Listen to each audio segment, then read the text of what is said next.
नमस्कार साथियों, स्वागत है आप सभी का अंकित इंस्पायर्स इंडिया पर। मैं हूं अंकित अवस्थी। मिडिल ईस्ट में फिर एक बार युद्ध की आहट शुरू हो चुकी है और यह आहट इतनी तेज है कि आपको इस अपडेट से आइडिया लगने वाला है कि कैसे लेवल पर तैयारी चल रही है। क्या यह घटना आने वाले समय में विश्व युद्ध के अंदर तब्दील तो नहीं हो जाएगी? क्या इस घटना के रिटेलिएशन से पूरा मिडिल ईस्ट आग का गोला तो नहीं बन जाएगा? क्योंकि अमेरिका ने लगभग ईरान पर हमले करने की प्लानिंग कर ली है। आज के अपडेट से आप वो सारी जानकारी जानेंगे, क्योंकि अमेरिका ने मिडिल ईस्ट में सबसे ज्यादा जहां उसके सैनिक बैठे हैं कतर में, वहां से उन्हें हटने का आदेश दे दिया है कि यहां से हट जाइए। क्योंकि इजराइल और ईरान के बीच में जब पहले कन्फ्लिक्ट हुआ था, तब ईरान ने अल उदैद एयरबेस जो अमेरिका का बनाया हुआ है कतर में, उसे टारगेट किया था कतर की सुरक्षा को ध्यान में रखते हुए। क्योंकि ईरान ने धमकी दी थी कि अमेरिका अगर कुछ करता है तो मिडिल ईस्ट में उसके ठिकानों को निशाना बनाएंगे। ऐसे में अमेरिका ने अपने एयरबेस को खाली करने के लिए सैनिकों को हटने का आदेश दे दिया है। लेकिन अमेरिका जिस गति से आगे बढ़ रहा है, मतलब ट्रंप का यह आदेश देना कि अब सारी वार्ताएं बंद हो गई हैं, वार्ता खत्म, अब देखा जाएगा, चिंता मत करो प्रदर्शनकारियों, हम आपके लिए आ रहे हैं, मदद रास्ते में है।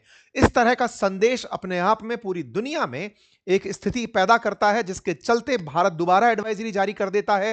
तुरंत कहता है जो भी लोग हैं तुरंत वहां से बाहर निकलिए। यूरोप के देश भी अपने अपने लोगों को निकलने का आदेश दे देते हैं।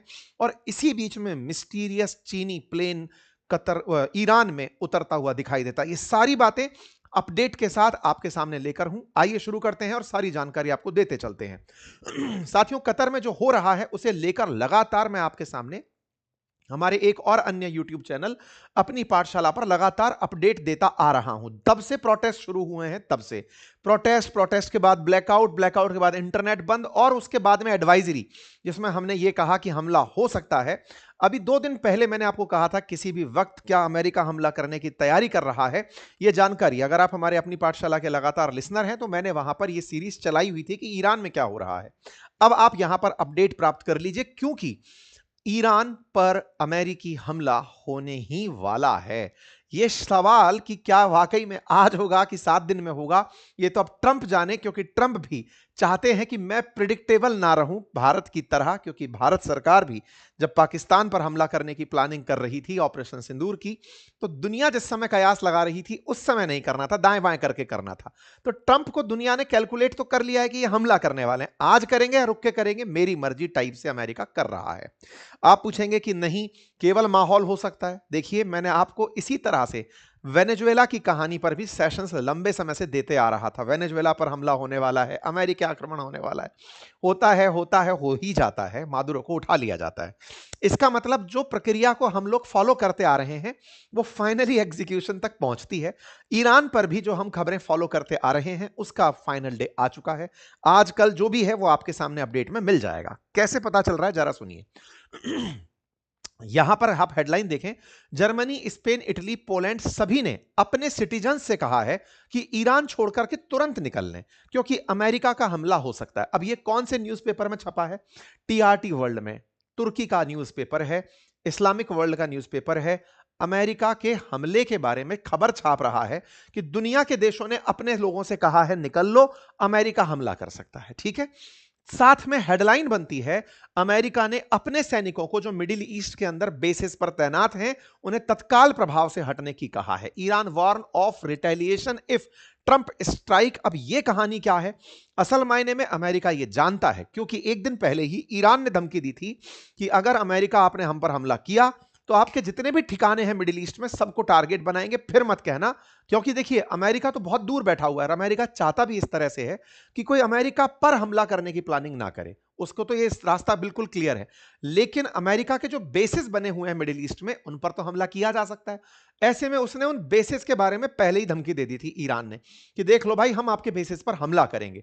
यह बात जैसे ही बाहर आती है, हमारे सारे हवाई जहाज अपना रास्ता बदल देते हैं। एयर इंडिया, इंडिगो, इन सब ने ट्रेवल एडवाइजरी जारी करते हुए कह दिया कि भाई अब हम ईरान के एयर स्पेस से नहीं उड़ेंगे। ईरान ने भी अपने एयर स्पेस बंद कर दिए। क्यों? क्योंकि अगर अमेरिकी कोई फाइटर जेट हमला करने आएगा तो उसे ईरान अपने रडार से समझ जाएगा कि भाई अपना जहाज नहीं है, किसी का जहाज नहीं है, ठोको। मतलब पूरी तरह देखिए, ईरान वेनेजुएला की तरह देश नहीं है, मजबूत कंट्री है, बढ़िया डिफेंस है, बढ़िया उसके पास में ड्रोन्स हैं, मिसाइल्स हैं, लंबे समय से युद्ध की तैयारी है, इतने दिन से प्रेशर झेल रहा है। और ईरान के साथ में चीन और रूस का भी बैकिंग है। रूस का बैकिंग मैं बोल रहा हूं, इसके पीछे का तर्क यह है कि जब रशिया यूक्रेन युद्ध हुआ है ना, उस समय पर ईरान ने खूब सारे ड्रोन रूस को दिए हैं। ऐसे में रूस ईरान के साथ ना आए ऐसा लगता नहीं है, क्योंकि बदले में रूस जरूर आएगा, क्योंकि ईरान पूरे टाइम रशिया यूक्रेन में रूस के साथ खड़ा रहा है। ऐसे में अगर रूस ने इन्हें अपने मिसाइल सिस्टम दे दिए, चीन ने अपने व्यापार को बचाने के लिए कुछ कर दिया, तो यह बहुत ही भीषण स्थिति तक घटना जा सकती है। यूएस मिलिट्री के बारे में यरूशलेम पोस्ट लिख रहा है कि अगले 24 घंटे के अंदर हमला हो सकता है। यह यूरोपियन ऑफिशियल्स के बयान को यरूशलेम पोस्ट लिख रहा है। मतलब कुल मिलाकर के खबरों में ईरान पर अगले 24 घंटे में हमले की बातें चल रही हैं।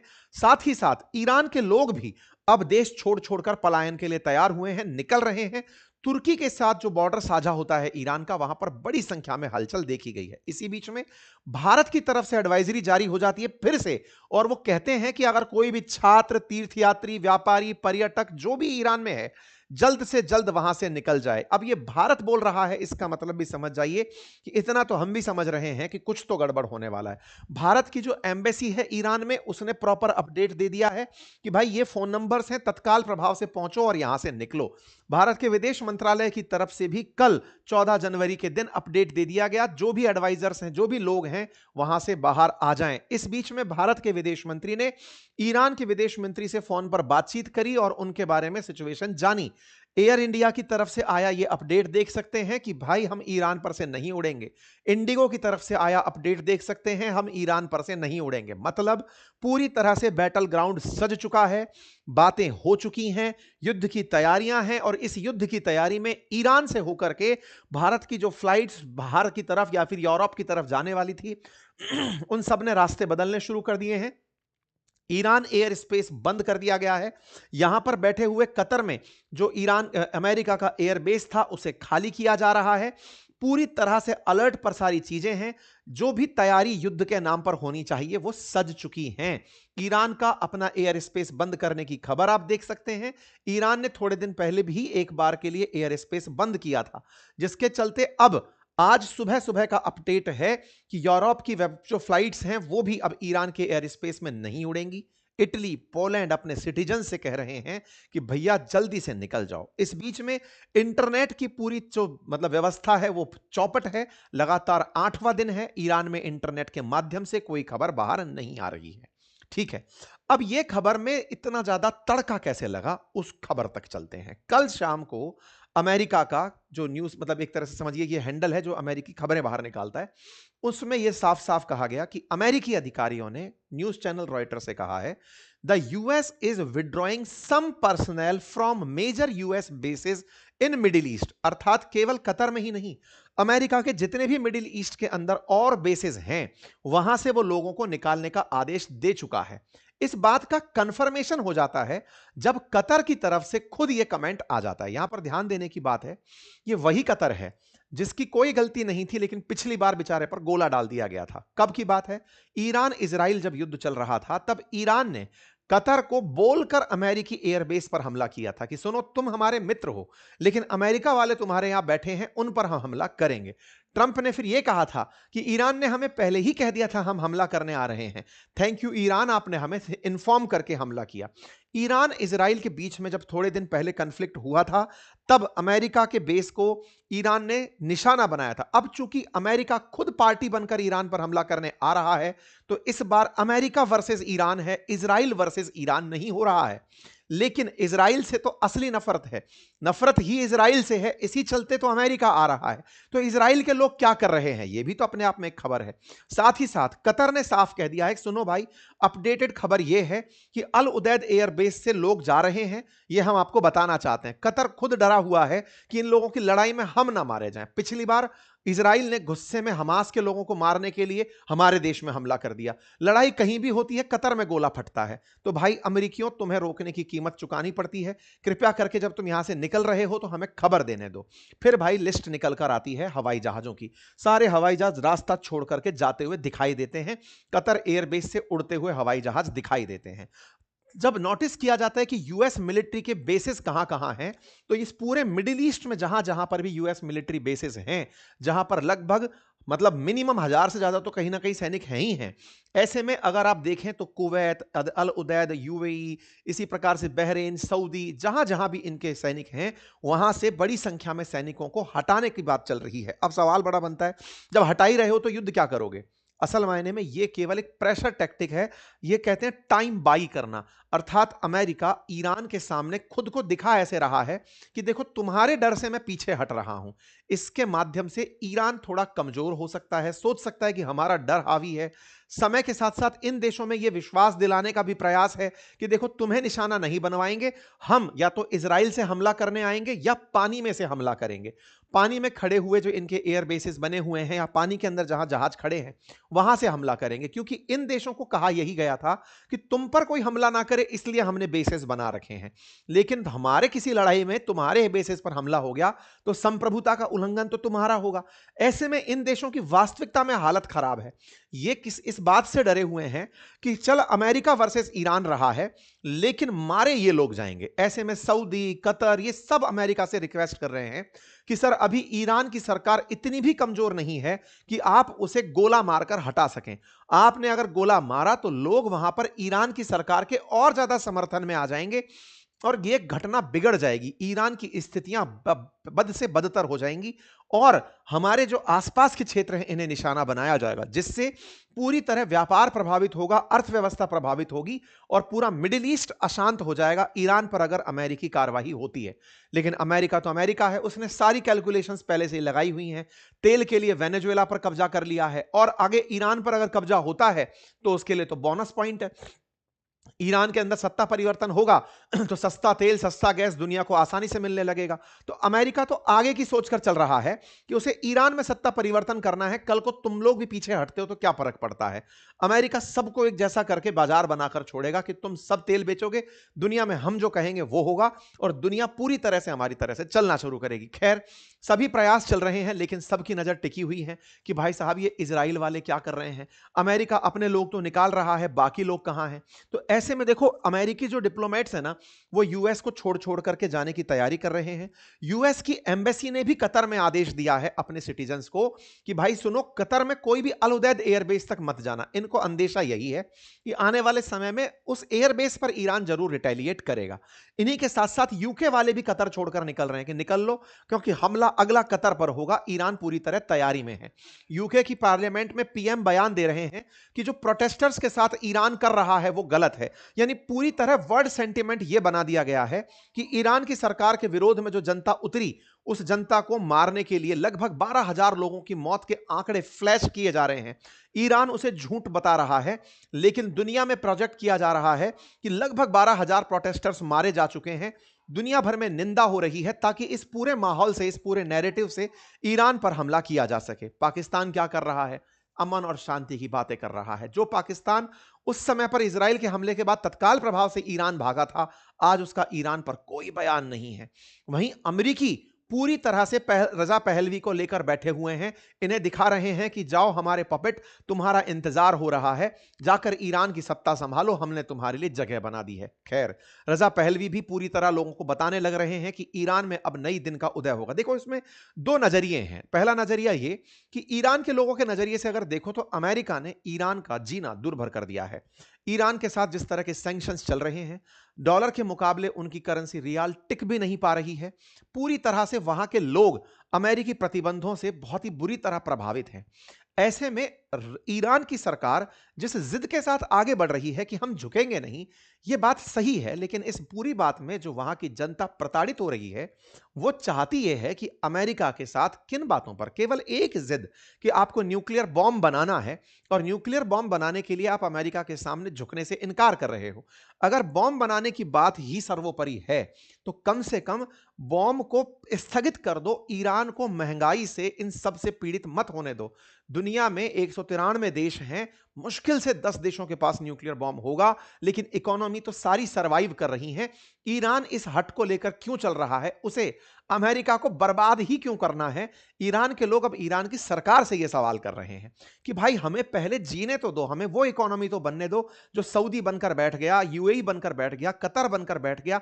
इन्होंने अपने यहां ग्रोथ एवेन्यूज ओपन किए और आज इतनी ऊंचाइयों तक पहुंच गए। और एक समय 1979 तक लोगों के लिए फैशन सिंबल हुआ करता था ईरान, लेबनान। यहां पर लोग जो थे वो इतने मॉडर्न कंसीडर किए जाते थे कि फैशन यहां से निकलकर बाहर जाता था। लेकिन वहां पर कट्टरपंथियों का शासन हुआ, पूरी तरह से सिस्टम को बदल दिया गया, बुर्कों को पहनना कंपलसरी कर दिया गया।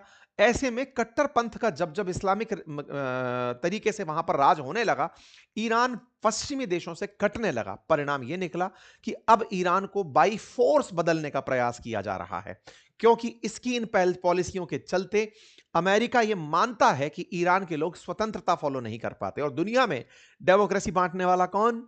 अमेरिका। खैर, अब बात इनकी करते हैं।